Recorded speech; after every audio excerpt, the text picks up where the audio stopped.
narrar uma pequena história que está nos Pantanais da Alma, na obra notável desse psicoterapeuta americano, James Hollis. Ele conta que certo dia recebeu um telefonema. A sua agenda para o atendimento é muito vasta. E o telefonema era sui generis. Tratava-se de uma pessoa do sexo feminino que lhe pedia uma consulta, mas uma consulta com urgência. Desejava dele 2 horas, com a condição de que ele não falasse nada. Ela precisava de fazer uma catarse. Queria ser ouvida por ele durante 2 horas. E logo depois ia mandar-lhe uma fotografia muito significativa, que seria a base da sua narrativa para ele. Ele achou aquilo estranho, peculiar, apesar de ser um grande psicoterapeuta, acostumado com todas essas aberrações da alma humana, os pantanais do ser. E logo depois ele recebeu a fotografia. Era a fotografia de uma jovem de uns 25 anos aproximadamente, diante da câmara de gás, com 2 crianças. Uma delas chorava terrivelmente e a outra estava como que petrificada. Elas estavam passando pela porta central da câmara de gás e a adulta mulher como que houvesse-as empurrado para dentro. E ele ficou olhando e procurando decodificar a fotografia. E à véspera do encontro ele ficou ansioso, porque aquela fotografia impressionara-o. Ela devia ser uma sobrevivente do Holocausto. E o sobrevivente do Holocausto tem um conflito terrível. O conflito da sobrevivência. A culpa de haver sobrevivido. Isso acontece nas guerras, nos acidentes. Aquele que sobrevive depois faz um quadro de culpa por haver sobrevivido e não o outro. E então ele começou a se preparar como conversar com essa mulher, se lhe era proibido falar. E a função do psicoterapeuta é exatamente a de falar. Por fim, chegou o dia, era o seguinte, chegou a hora e ele recebeu-a. Se tratava de uma senhora de um pouco mais de 70 anos. Quando ela começou a falar, embora o seu inglês fosse quase perfeito, ele percebeu que havia um toque na voz de uma pessoa estrangeira. Havia um pequeno sotaque. E então ela disse: meu nome é Ilse. Eu sou alemã de origem. E ele perguntou: e o que você estava fazendo ali, no campo de concentração em Majdanek? Era um campo de concentração, de trabalhos forçados e de extermínio. E ela disse: essa é a minha história. Eu desejo contá-la. Era uma sexta-feira.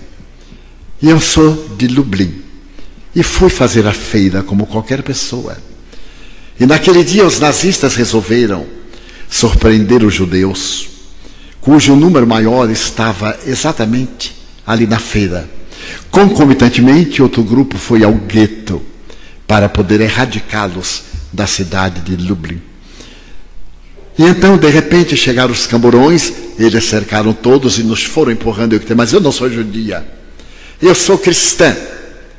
Nir Judi. E ele, sorrindo, disse: o guarda, todos nesta hora são cristãos. A maioria está dizendo que é cristã. E eu disse: mas eu sou alemã, eu sou da família tal. A rua é dependente do nome de meu pai. O hospital foi construído por meu avô. Nós somos uma família. E eles me empurraram a toque de baioneta calada e me jogaram no trem, com aquelas pessoas loucas que gritavam que eram cristãs. O trem partiu e começou a terrível saga do nosso sofrimento. Por fim chegamos a Majdanek. Foram feitas 2 filas enormes. As crianças separadas das mães. Eu vi quando tiraram da mãe as 2 crianças e colocaram ali na fila. Aqueles que iam para a direita já iam diretamente para o forno crematório. E quando eu me aproximei do guarda, ele me olhou detidamente e disse: leve as crianças, deixe-as no forno e passe adiante. Eu senti uma alegria imensa. Eu ia viver. A vida me chamava. Eu ia para trabalhos forçados. Talvez eu morresse de fome, de ausência de energias. Mas eu estava viva. E então fui quase exultante. A criancinha menor chorava procurando a mãe. A outra estava um tanto abetada. E quando fui passando pela porta, empurrei-as, porque eu estava viva, eu estava salva, e bloqueei da minha mente o meu gesto. As duas criancinhas entraram para morrer, mas eu ia viver. Passaram-se meses. Os russos conseguiram libertar-nos, e eu sobrevivi. Estava esquálida, cheia de marcas terríveis, de doenças, mas sobrevivi. E então fui para um campo de refugiados, encontrei vida e lembrei que tinha familiares em Chicago. Então eu viajei para Chicago. Fui estudar mais o inglês e fui trabalhar em bibliotecas. Durante um bom tempo eu tive uma vida quase normal. Me recusei a casar para não ser mãe, para não ter filhos. Mas de repente,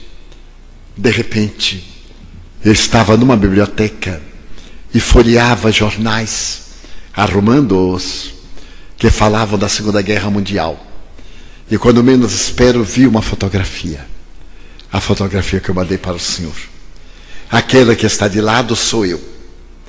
Eu não podia imaginar que alguém naquele momento me fotografasse. E então, quando eu vi a cena, tudo que estava recalcado, porque esconder o fato não o anula, voltou, e eu comecei a me sentir culpada. Como é que eu pude fazer aquilo com as duas crianças? Para sobreviver, matei-as. E aí eu perdi o rumo. A culpa tomou conta de mim. E eu comecei a procurar uma maneira de me libertar dessa culpa. Tornei-me judia. Fui estudar o judaísmo. Mas o judaísmo não me preencheu. Então eu vivo atormentada. E não sei o que fazer da minha vida. Mas eu tinha que contar a alguém. Porque eu li que existe uma doutrina religiosa que fala que no reino dos céus, ou talvez na terra, existem 7 pessoas. Se a uma delas nós contarmos o nosso drama, se nós repassarmos todo o nosso drama, nós então estaremos livres. Se confessarmos com coragem, se aceitarmos o crime que nós praticamos, estaremos livres para entrar no reino dos céus. Então, eu escolhi o Senhor para contar o meu drama, para poder pedir-me perdão pelo crime que cometi. Então Hollis lhe diz mais: eu não sou esse eleito, eu não tenho a capacidade de perdoar os pecados. Ela diz: não importa. Importa que eu tenho uma necessidade imensa de narrar o meu drama, o crime que cometi. O senhor não terá mais nenhuma notícia de mim. Acabaram as 2 horas. E o senhor levantou-se e ele ficou perplexo. Como a alma humana tem o pantanal terrível dos seus conflitos. Ele não lhe cobrou sequer a consulta. E quando ele disse: não cobrarei a consulta da senhora, ela disse: então pelo menos fique com a fotografia. Ele guardou a fotografia. E penso que periodicamente ele volta a olhar a fotografia daquela criatura que faz lembrar de uma lenda de Judas Asverus, que é uma lenda hebraica do Judas da consciência pesada, que vive pervagando pelo mundo, tentando esquecer o crime da traição. Gostaria de deixar como mensagem final